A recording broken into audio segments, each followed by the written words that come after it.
हाँ जी, एक और इंपॉर्टेंट क्वेश्चन देखते हैं।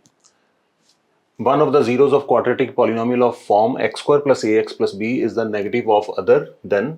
हमें क्या प्रूव करके दिखाना है कि यहाँ पे कोई लीनियर टर्म नहीं है, कांस्टेंट टर्म नेगेटिव होगी।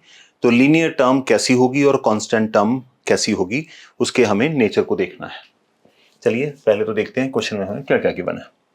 तो हमारा जो पॉलिनोमियल है x square plus A X plus B, और इसकी जीरोस क्या हैं हमें गिवन है कि 1 0 इज, ध्यान से देखिएगा, 1 0 of the quadratic polynomial is negative of other. इसका मतलब अगर एक जीरो को अगर हम अल्फा मानेंगे तो दूसरी जीरोस को हम माइनस अल्फा मान सकते हैं।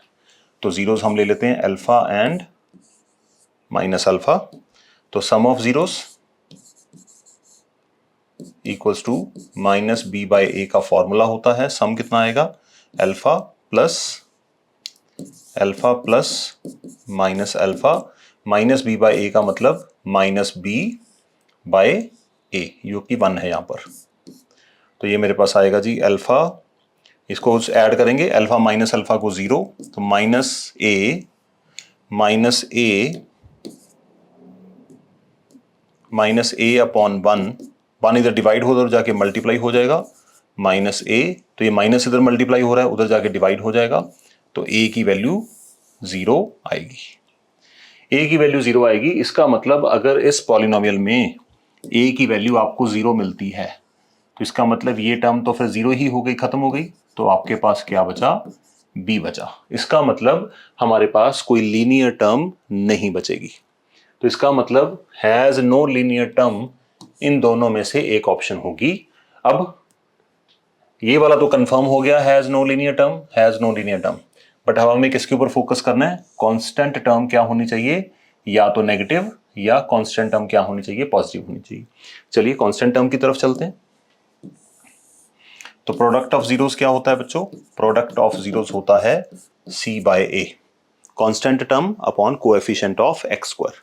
तो सी बाय ए करते हैं, प्रोडक्ट क्या है alpha into minus alpha, c by a का मतलब ये रहा सी और ये रहा ए, तो it comes out to be B over 1। इन दोनों को मल्टीप्लाई करेंगे, minus alpha square equals to beta. अच्छा अब एक चीज बताइए कि अल्फा स्क्वायर एक स्क्वायर नंबर है और स्क्वायर नंबर हमेशा पॉजिटिव होता है। इसका मतलब अगर ये कोई भी क्वांटिटी होगी तो ये माइनस है और पक्का ये पॉजिटिव होगी, क्योंकि स्क्वायर नंबर है। जब पॉजिटिव को नेगेटिव के साथ मल्टीप्लाई करेंगे आपके पास आंसर क्या आएगा, नेगेटिव का आएगा।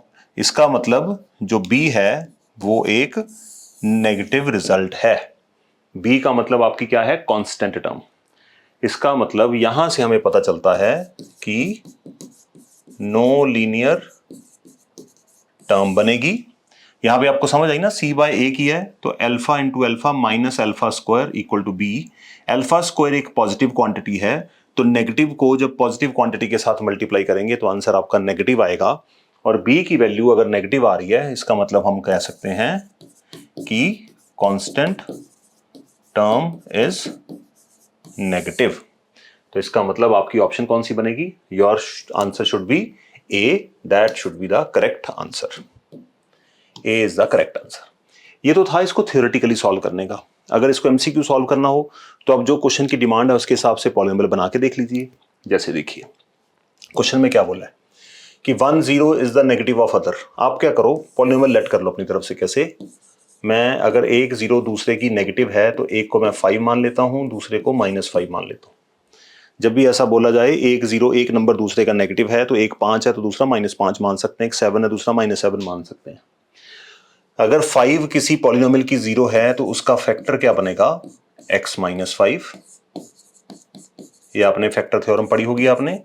और अगर -5 डालने से किसी पॉलिनोमियल में 0 आती है तो उसका फैक्टर कितना होगा, x + 5 उसका फैक्टर होगा। तो अगर आप इन दोनों को मल्टीप्लाई करें, जो कंडीशन जीरोस की दे रखी थी उसी के हिसाब से मैंने लेट किया, उससे फैक्टर बनाए, इनको मल्टीप्लाई कर देते हैं तो क्या आएगा, x² - 25। तो यहां पे अब देखिए क्या हो रहा है, कांस्टेंट टर्म का साइन नेगेटिव है और x टर्म जो है मिडिल टर्म वो है ही नहीं यहां पर। इसका मतलब जब भी आपके पास एक जीरो दूसरे की नेगेटिव होगी तो हमेशा जो पॉलिनोमियल आपके पास बनेगा वो बनेगा a² - b² का।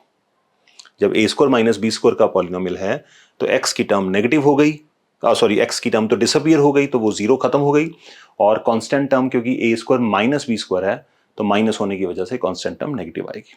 तो इस तरह से इस क्वेश्चन को डिफरेंट डिफरेंट वे से अटेम्प्ट किया जा सकता है। ये इसका थ्योरेटिकल पार्ट है और ये इसका शॉर्टकट है जहां से आप एनालाइज कर सकते हैं। नेक्स्ट क्वेश्चन में मिलते हैं, क्या आएगा।